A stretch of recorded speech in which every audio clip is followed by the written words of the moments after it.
Welcome back. Today we're going to be taking a look at the ending of Stranger Things Season 3, what was going on with Mike, and breaking down the original script for this scene. This scene was very highly requested by you guys for me to take a look at the original script for, so I have delivered. I was aiming to make this a short video, but the more I looked at this scene, the more I had to talk about, so here we are. First of all, I will say there is less obvious changes from the original script to the final cut than the other two examples I have talked about in terms of byler versus Mileven, for two reasons I think. Firstly, out of all these three scenes, I think this was the one where the final cut was hinting the most towards byler and towards Mike's internal conflicts already, so by default there would be less drastic changes from the original script. And secondly, a lot of things like set design and framing that aren't explicitly mentioned in the script is where a lot of hints in this scene comes from that intentionally point towards something going on with Mike here. So obviously the script doesn't reference these things. However, I'm still going to be breaking down the script to see how these moments and Mike's reactions are described and any small changes I think are worth noting. So first of all, I'm going to briefly go over the scene we got in the final cut to explain why so many bylers take this scene as such a big byler proof, and why it's actually the scene that got many people to start initially questioning what was going on with Mike, and if there was something more to this drastic personality shift in season 3 other than just being kind of a teenage jerk. Okay, so this scene, if Mileven is happy and going towards them being endgame, should have been a very happy and hopeful scene. Previously, Mike has said in the heat of the moment that he loves Elle, and after struggling to talk to her about it, she is telling him she feels the same way. And they make up after all their fighting in this season and then they kiss. This should be great, right? Two characters in love being able to finally express how they feel towards each other. However, when you actually look at this scene, that's not how it plays out at all. We get Elle trying to bring up to Mike what he said in the cabin, Mike getting flustered and denying it, Elle then saying she loves him too, Mike not saying anything in response to this, or even smiling, just looking confused. Then Elle leans in, holds his face, and kisses him, while he just stands there, eyes open, not leaning forward at all, hands by his side, looking still very confused.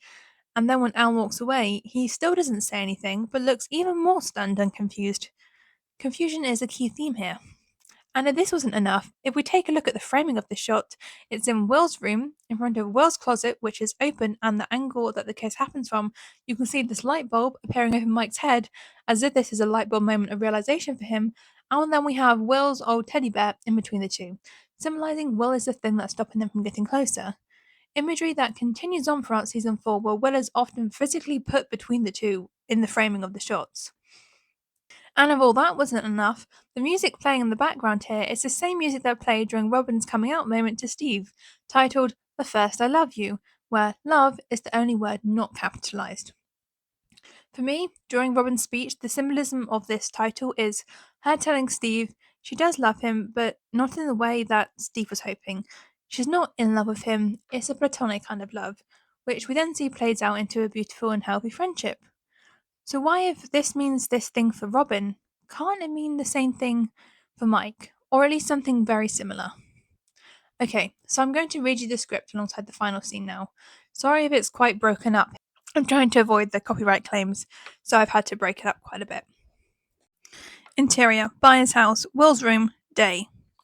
Whump. A shirt lands onto another moving box as 11 packs up her clothes, which have been hanging in Will's closet. She goes to retrieve another shirt when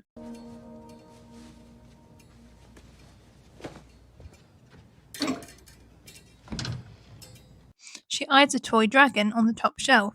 She tries to grab it. Can't. It's too high. Out of reach.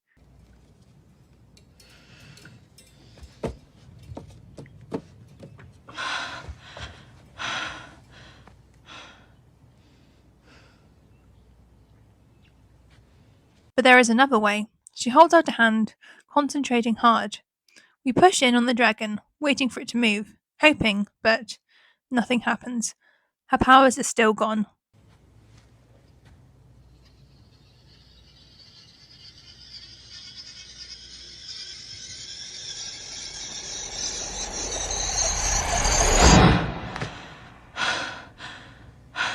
They'll come back. 11 turns to find Mike stepping into the room. I know they will. They'll come back. I know they will. Eleven takes this in, not as confident. Mike reaches up, stands on his tiptoes, grabs the dragon, hands it to Elle. Thanks. Thanks. You packed your walkie, right? Yes.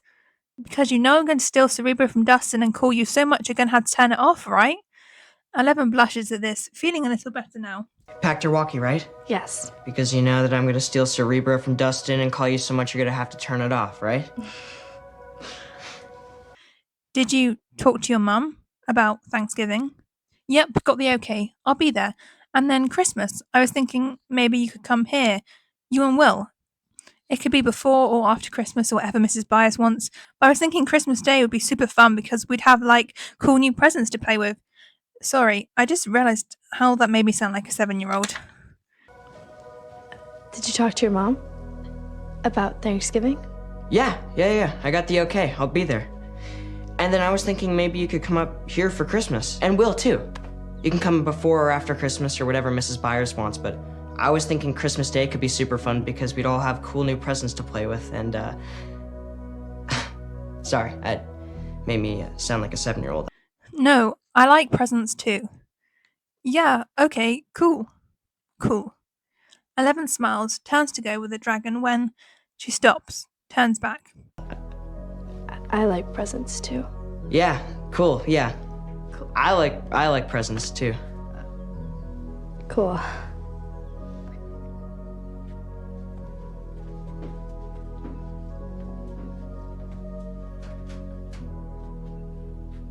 Mike? Yeah? That day in the cabin, you were talking to Max, and I heard. Sorry, I don't think I follow what you said, how you feel. Mike, Yeah. remember that day at the cabin? You were talking to Max. I don't think I follow. You talked about your feelings, your heart. Mike blushes. Oh, that was just, heat of the moment stuff. We were arguing. I don't even really remember. It's just, wait, what did I even say exactly? Oh, yeah, that. Man, that was so long ago. I don't know, it's just heat of the moment stuff, and we were arguing, I don't really remember. What did I say exactly? Mike. She steps towards him, then. I love you, too. Mike.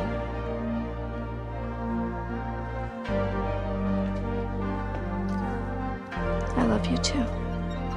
11 leans in and kisses him, a big sweet smooch. Before a stunned Mike can respond, she swivels around and strides out of the room. Off Mike, slack-jawed, we cut to.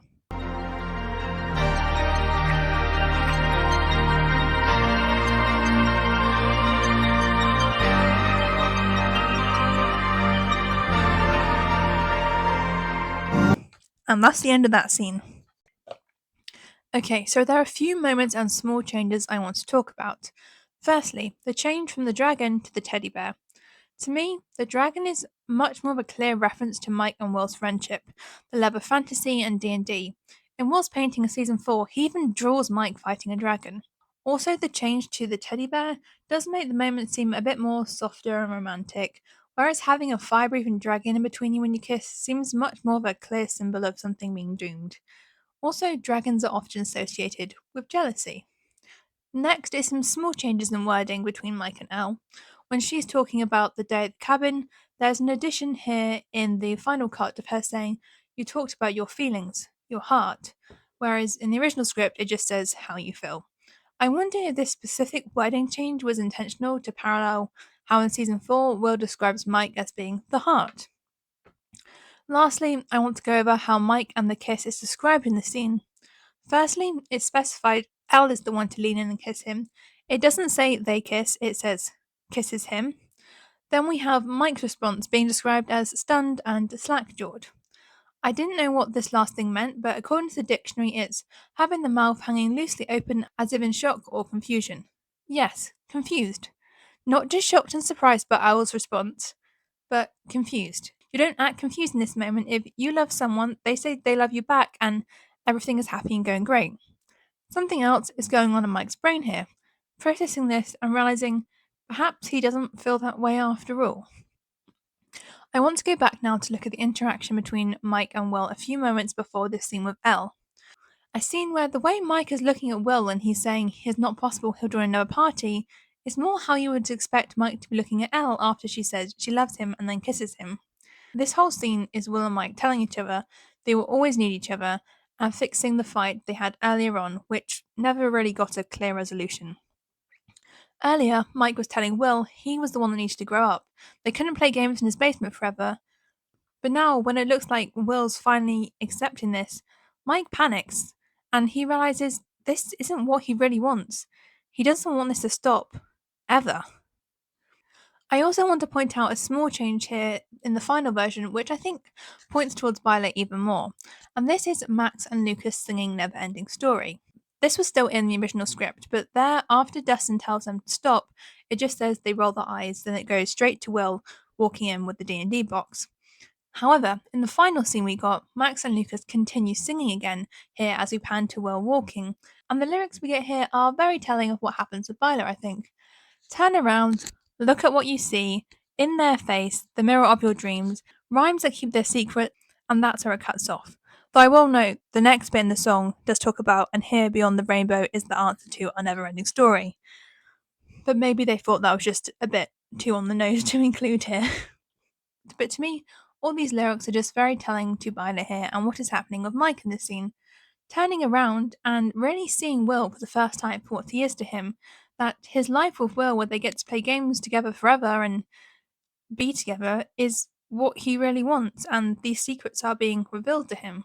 Also, note here that the song lyrics explicitly change in the second time Max and Lucas sing this song, and yes, I did check the captions here on Netflix to be sure because I've made mistakes on this in the past. The first time they sing the song, they sing the line from the original lyrics, in her face, the mirror of your dreams.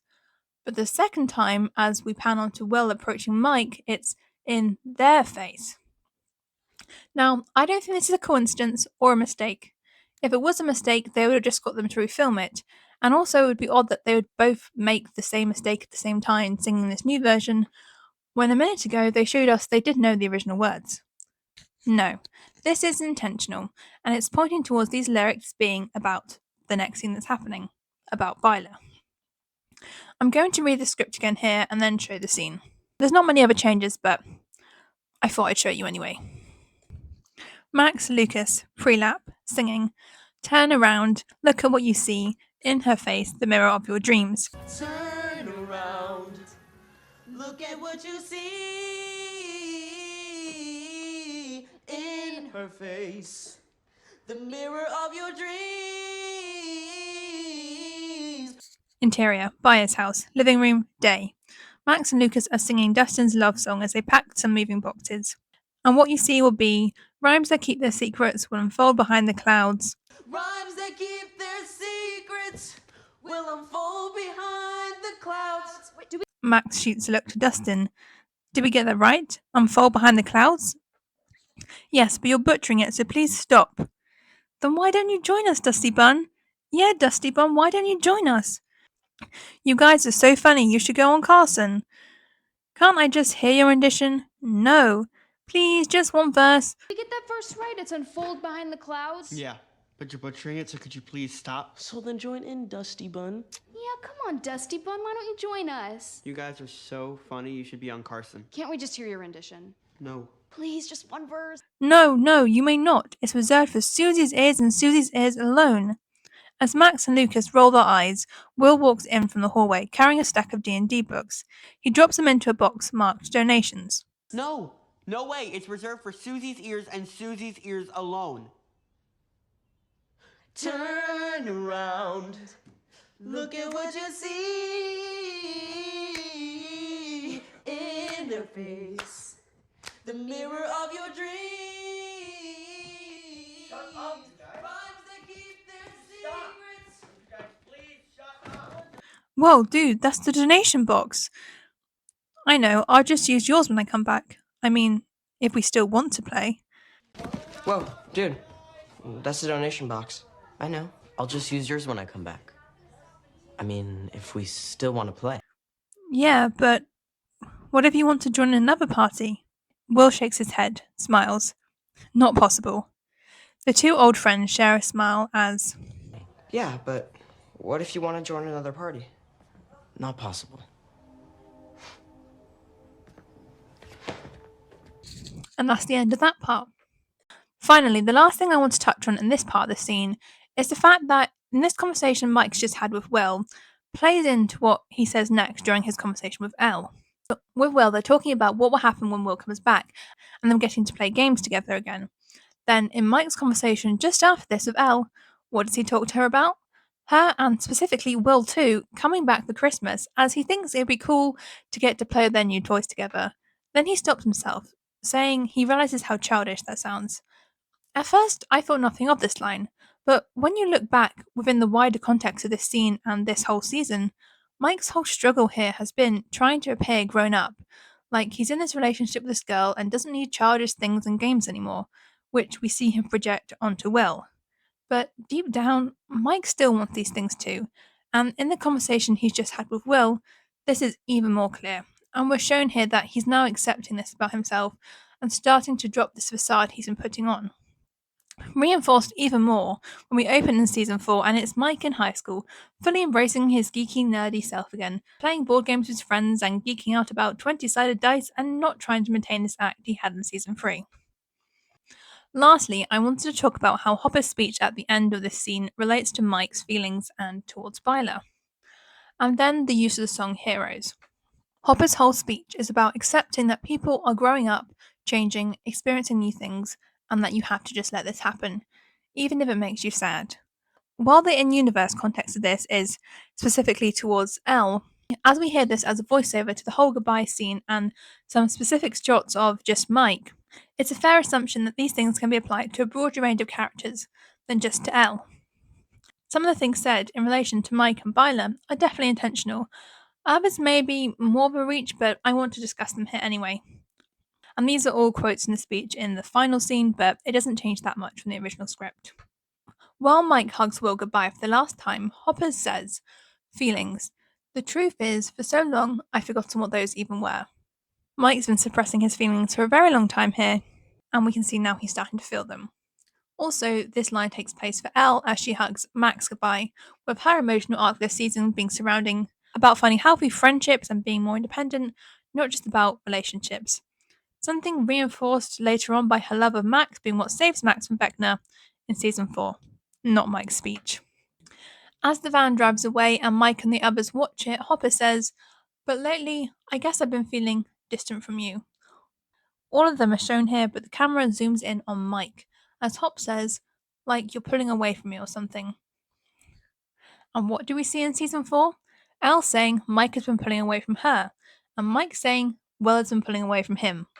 This is then followed by the line from Hop saying, "I miss playing board games every night," which to me just reinforces that the focus of this part of the speech is on Mike's feelings and about his own journey and how he's feeling towards Will.